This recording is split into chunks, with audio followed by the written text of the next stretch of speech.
the mother of hope, practicing real self-compassion. When you stop judging yourself, hope returns. Real self-compassion isn't about being soft or indulgent. It's about meeting yourself with truth, peace, and tenderness so you can finally feel comfortable inside your own skin.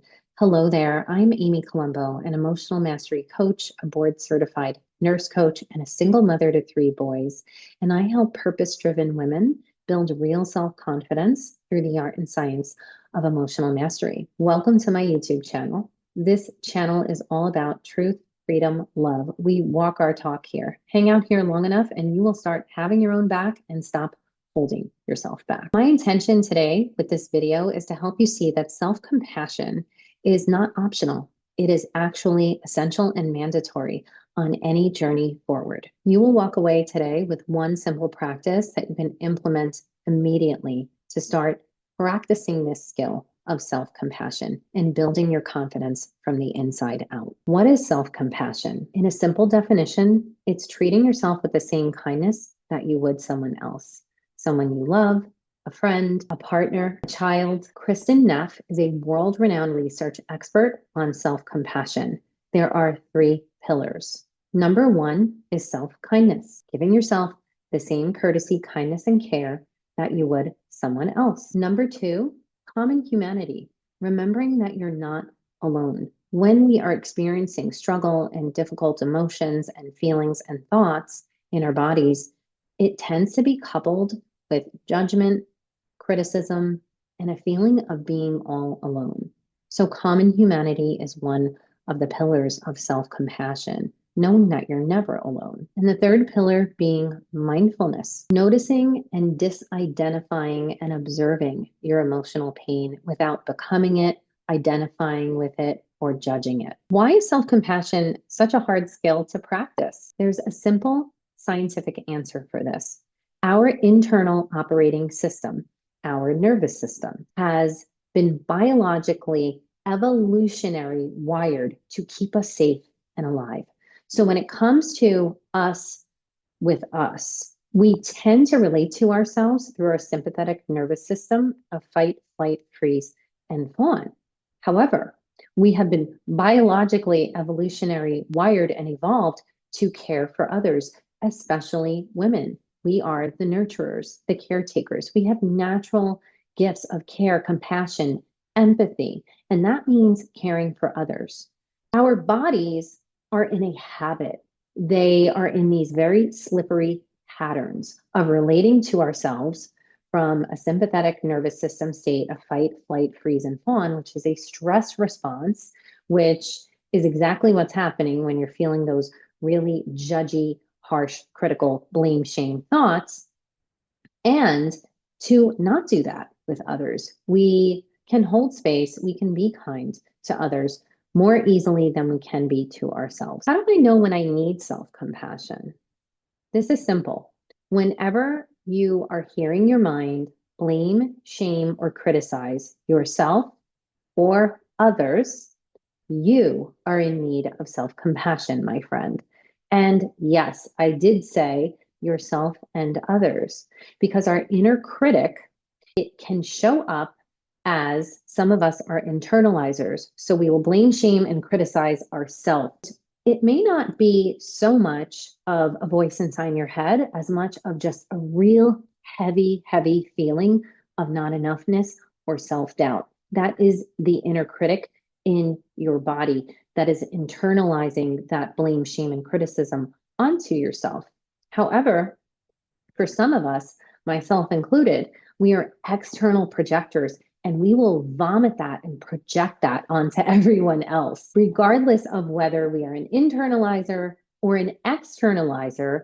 We need self-compassion, because whether that critic is criticizing someone else or criticizing ourselves, at the end of the day, there's a feeling inside our body, an uncomfortable one, a difficult one, a struggle that needs our self-compassion. Where and in what areas of life do we want to practice self-compassion? I should really ask, where do we not want to practice self-compassion? We need it in every single arena of life.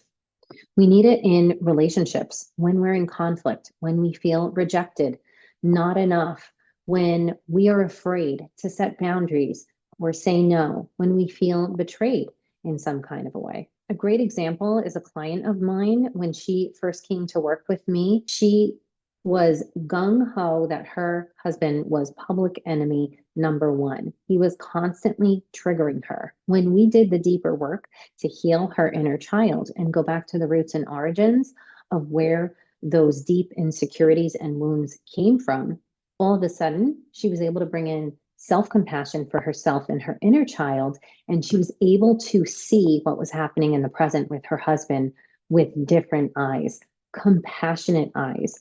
Bringing on self compassion for yourself and these vulnerable parts of you that need your care and your love will actually help you to bring self compassion outside of you as well. At work, we tend to get stressed out, overwhelmed at work.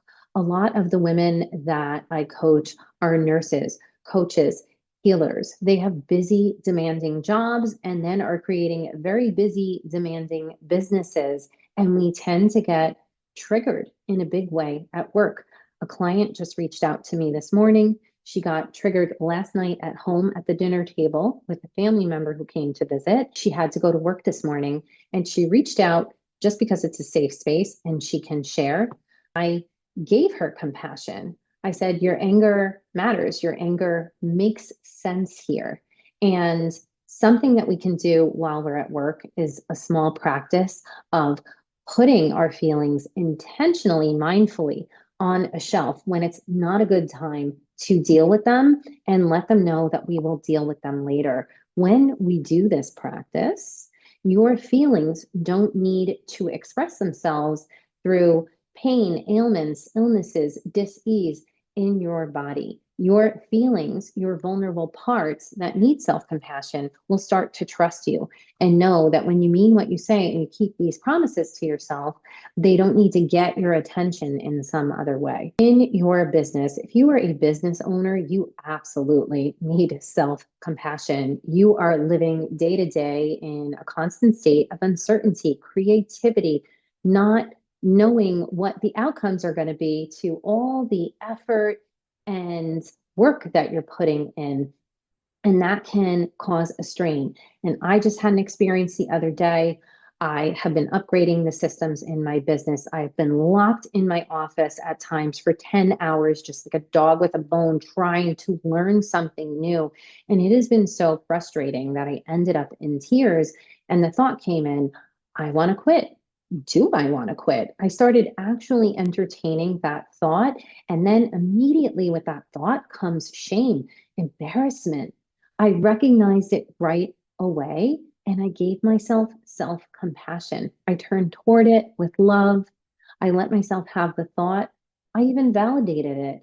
And with that came tears and a huge release, and hope returned. And I was able to get on with my day. Motherhood. There's a great quote by Dr. Amy Appigian. She just recently wrote a book on trauma healing. And she said, if you want to heal your unhealed wounds from childhood, either become a parent or start a business.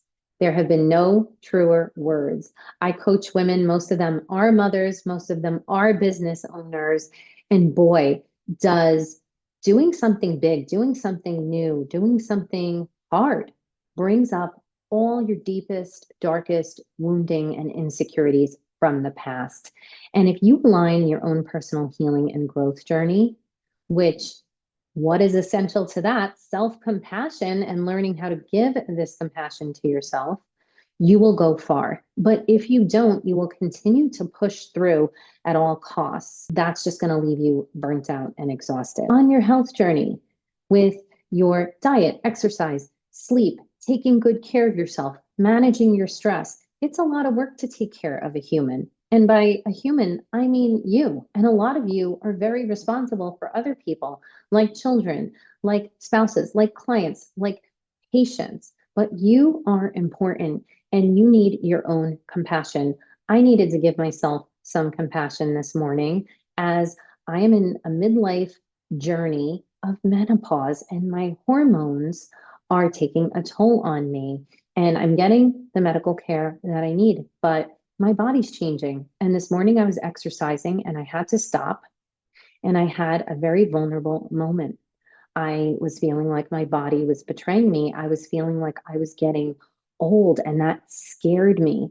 And I caught it right away. I sat down and I used some EFT tapping and gave myself self compassion and love. And the moment I said, "This makes sense. Of course you're scared. It's okay to be scared." As soon as I said that, the feeling just released. How do I practice self compassion? I have a very simple practice called pause, breathe, ground, allow.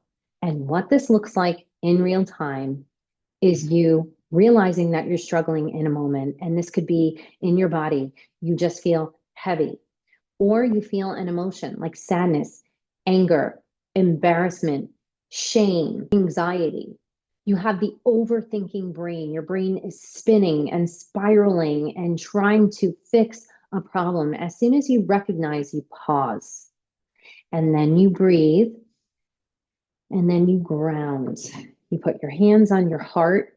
Putting your hands on your body releases oxytocin. It signals safety to the system. And allow. You simply say this script.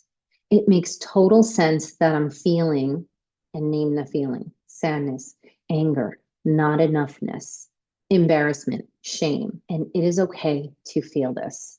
I'm going to say that again. It makes total sense that I'm feeling, name the feeling right now. And it is okay to feel this.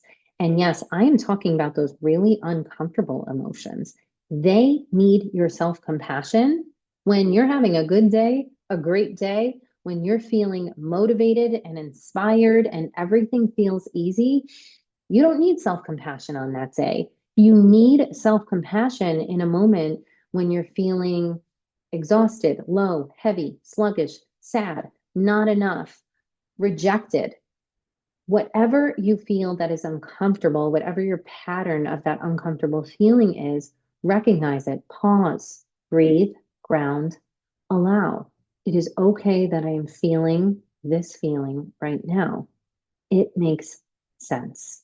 It always makes sense. And once you say that, your system, you will feel your shoulders roll back. You will feel space come in because you are accepting the thing that you otherwise couldn't accept. A self compassion hack is the best friend mirror.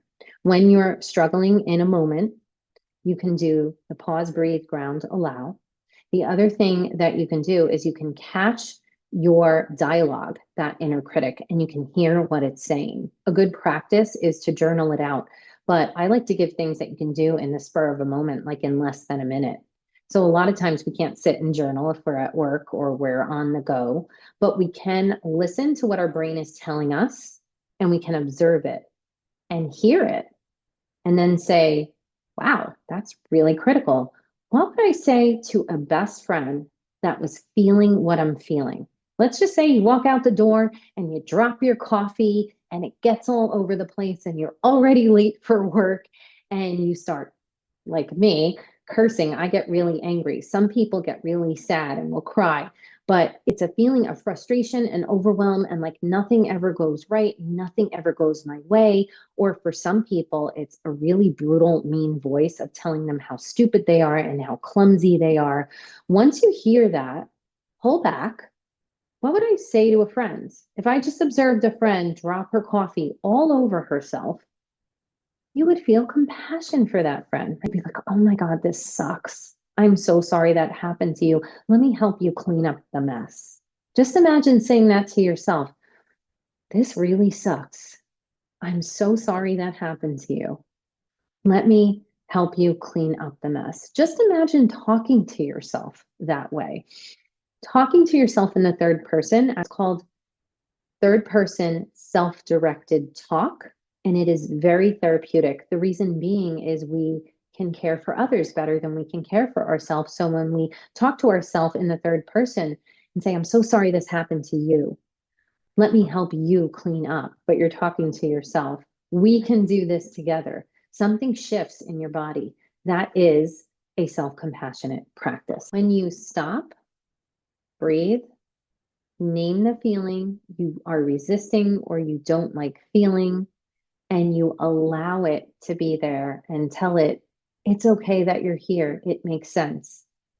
That is a self compassion practice, and that changes everything. This is a moment when you will feel space and neutrality come into your body, whereas otherwise there was heaviness and exhaustion and constriction. You will feel the shift, and then your inner dialogue can change, and then hope can come back. It's okay, I spilled the coffee. It's okay that I'm frustrated. I just spent 10 hours in my office learning something new. That was hard. You're amazing. Good for you. Yeah, we're late for work, but you know what? We're okay. We're safe and alive. Everything's going to be okay. Or I'm in a conflict with this person and it feels sad and I don't like it and we can't agree, but I'm going to be okay. This happens when you drop in and just accept what you couldn't accept seconds or moments before. That uncomfortable feeling needs to feel seen, heard, and understood. And then it has permission to move right through your body, and hope, cue in hope, can return. If you enjoyed this, you can subscribe on my channel for weekly videos on confidence, courage, and emotional freedom. And if this message really spoke to you, I created a video called EFT Tapping for letting go of self-criticism and embracing self-compassion. It's linked in the description to this video, and I encourage you to go try that next. And finally, if you want to go deeper with a coach who knows how to hold sacred space for you to become the biggest, best, brightest, and most self-compassionate version of you, I have 2 one-to-one spots available through the end of 2025. Only 2. These spots include a special bonus, a weekend virtual retreat with me to go deeper for an entire weekend, in addition to us working together one-on-one for 6 months. The link is in the description to book your free call with me today. Thanks for hanging out with me, everybody. Bye.